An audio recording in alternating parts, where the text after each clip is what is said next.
යම් කාලෙකදී අපි මොනවා හරි දෙයකට ඇබ්බැහි වුණොත් අපි මොනවා හරි වැරදි දෙයකට පෙළඹුණොත් හිතන්නකෝ හොඳම උදාහරණේ මට මුණ ගැහෙනවා මේ කුඩු වලට ඇබ්බැහි වෙච්ච කොල්ලෙක් ගොඩ දාන්න. මං ඇහුවා මල්ලි මේ කොහොමද බං උඹකට පුරුදු වුනේ?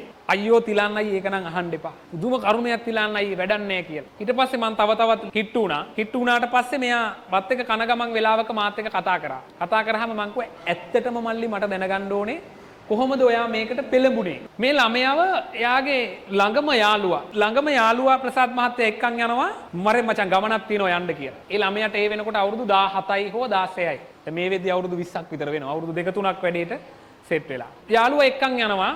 එක්කන් ගියාම ජීවිත විනාශකය මේ ළමයාට දෙනවා නොමිලේ. මු එපාම කියනවා මං එකක් බිල නිකන් ඉන්නම් බං. කොම් පිස්සුද බං? එහෙම කරනවද මාත් එක්ක ආපු එකෙක්ව මං අතාරිනවද? ඔබ අපේ එක අහොමනේ කියන්නේ. ඔය වගේ වචන වලට රැවටෙන්න එපා ළමයි. මගේ එක අපේ එක එන බොරු ඈ. හදිසියක් ඔයංග බෝම්බයක් ගහනවා කියංග දාලා දුවන හැටි බලන්න ළඟම ඉන්නේ. නෑ ඒ බොරු. මොකද වෙන්නේ? පළවෙනි පාර නොමිලේ දෙනවා. දෙවෙනි පාරත් මෙයා සතියකින් එක්කන් ගිහිල්ලා නොමිලේ දෙනවා. නිකන් දෙන්නේ. මොරු ආතල් දිලන්නයි ආරම්භ වෙනා. වැඩක් නෑ කියලා. ඊට පස්සේ තුන්වෙනි වතාවේ මෙයා හොරෙන් යනවා අරුටත් හොරෙන්. යාළුවටත් හොරෙන් බලන්න මේකට තියෙන ඇබ්බැහි වීමට තියෙන වේගය. මේ වගේ එකකට ඇබ්බැහි වුණොත් වැඩක් නෑ. මේ ළමයා තනියෙන් යනවා යාළුවවත් මග ඇරලා. හැබැයි යාළුවා දන්නවා ඒක වෙනවා කියලා. මේ අදාළ තැනට මේ කෙනෙක් යොමු කරාම අර මිනිස්සයාට රුපියල් 2000යි කිව්වා ඒ දවස්වල ගාස්. දෙන්නෙක්ට පාවිච්චි කරන්න පුළුවන් 2000ක් දීලා ගත්තා. හරිද? එතකොට ඒ වගේ අවස්ථා දෙකක් ෆ්‍රී ඔෆ් චාර්ජ් හම්බ වෙනවා. ඔෆර් එකක් දෙනවා. අලුත් කෙනෙක් හඳුන්වලා දෙනවට. ඒ ගුබ්බෑයමට අලුත් කෙනෙක් එක්කන් යන කෙනාට දෙන ඔෆර් එක තමයි. ඒ වගේ මේ මිනිස්සයා මොකද්ද කරන්නේ? එක්කන් එන කෙනාට ඔෆර් එකක් දෙනවා. පැකට් දෙකක් ෆ්‍රී දෙනවා. ඔන්න බලන්න මේ ආසාවට ඇඩික්ට් වීමට ගියාට පස්සේ ළඟ ඉන්න අම්මා තාත්තවත් අඳුරන්නේ නැතුව යනවා. ඒ නිසා කිසිම අවස්ථාවක ඔය වගේ මොනවා හරි යාළුවෙක් පුංචි හරි යෝජනාවක් කරනවා නම් ඈතට යන්නේ දෙවනුව. හොඳේ. එයාව මුලින්ම එක්කන් ගිහින් තිබ්බේ කුඩු ගහන්න නෙවෙයි. එයාව මුලින් එක්කන් ගිහින් තිබ්බේ බීඩි බොන්න. ඊට පස්සේ අර මේ ගුලි කනවා කියන්නේ මදන මෝදක. ඊට පස්සේ අරක්කු බොන්න එපා මචං බියර් පොඩ්ඩක් බොන්න.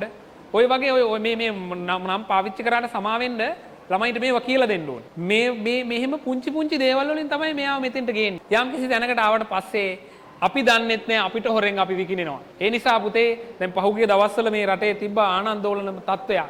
ළමයි හරහා පවා මේ දේවල් සමහර විට සංසරණය කරනවා. සමහරවිට ඔයා දන්නේ ඔයාට කියනවා පුතේ මේක මල්ලි මේක අන්න අතෙන්ට ගිහින් දියා. එක වාහනයක නෙවෙයිනේ ඔය එහෙම යන්නේ. ළමයින්ගේ ස්කූල් බෑග් හරහා එහෙම යන්න පුළුවන්. පාසල් පද්ධතිය ඇතුළටත් කරුමක මහත මේක ගිහින් තියෙනවා දැන් මේ වෙද්දි. හැබැයි ඔය වරදට එක මොහොතක් පෙළඹුණොත් නැවත හැරෙන්න බැරි තැනටපත් වෙනවා පුතේ. ඒ හැරිච්ච හැම මිනිස්සයම දුක් වෙනවා අපරාධයක් මං කරගත්තේ කියලා. හැබැයි එතෙන්ට ගියාට පස්සේ එයා පරක්කු වැඩි. වෙලාවකට වෙවුලනවා. 250ක් කිලනවා. ඒකට ආදේශක බෙහෙතක් තියෙනවා මං හිතන්නේ ඒකවත් බොන්න තිලන්නයි කීයක් හරි 200ක් දෙන්න. තාඩිය පෙරනවා. බත් එක මගේ බත් එකත් වලාවකට මං දීලා තියෙනවා. වලහෙක් වගේ කනවා බත් දෙකම කනවා. හරි අසාමාන්‍යයි. ළමයි දැක්කම බඩපපු පත්තු වෙනවා. අවුරුදු 20යි දරුවෙක් ඉන්න තාත්තා කෙනෙක් අවුරුදු 20ට කසාදක් බැඳලම පුංචි පුතෙක් ඉන්නවා. හිතන්නකෝ මේ සමාජයේ අපි හිතන තැන නෙමෙයි තියෙන්නේ. මේක හරි සුන්දර නෑ. මේක වෙනස් කරන්න ලේසිත් නෑ.